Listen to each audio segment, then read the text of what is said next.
Boa tarde, Braz. Boa tarde, Spindel, canal Rafa Melo. Braz, eu queria te perguntar se teve alguma atualização na situação do Claudinho, se essa lesão sofrida no amistoso, acho que ontem, né, contra o Fenerbahçe, se preocupa o Flamengo, de certa forma. Não tem nenhum maior problema, é só uma pancada na coxa mesmo, nada demais. Guardadas as devidas proporções, foi o mesmo problema, não a mesma jogada, mas foi o mesmo problema que aconteceu com o Ayrton Lucas. Eu não sei se vocês se recordam, um dia antes da gente fechar, de concluir toda a contratação, ele teve uma pancada enorme.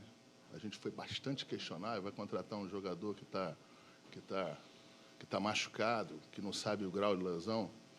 Não é bem assim, porque quando acontece situações como essas, a gente redobra, né, o Departamento Médico do Flamengo redobra as atenções e os cuidados em relação ao que se pede em exame. Então, assim, não tem, infelizmente, não tem absolutamente nada que aproximou mais ainda o jogador do Flamengo nas questões financeiras, nas questões negociais, não tem absolutamente nada, mas quanto em relação à lesão, até agora não nos preocupa. Boa tarde, Braz. Boa tarde, Spindel. Agora de um outro jogador, né? Tem alguma atualização em relação ao De La Cruz?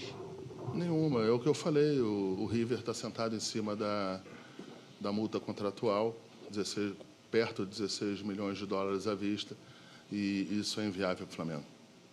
Braz, Spindel, boa tarde. Marcos Coelho, Rádio Tupi. Muito se fala das contratações, sendo que na última coletiva até foi mencionado por vocês que o River precisaria vender porque todos os times precisam vender. Eu acredito que seja um movimento natural que inclui o próprio Flamengo.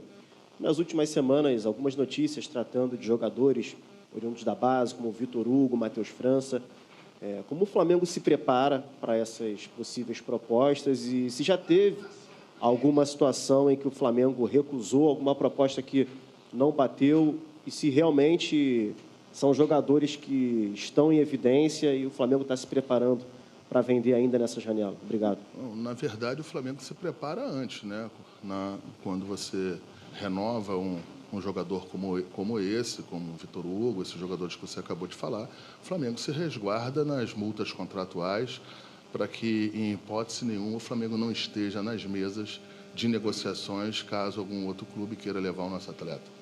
Né? Não tem aquele negócio de multa de 1, 2, 3 milhões de euros, em que o cara vem, paga, e você sequer senta na mesa para negociar. Então, isso aí já é feito sistematicamente. A gente não tem nenhuma preocupação neste sentido que você está falando. O Flamengo já está preparado.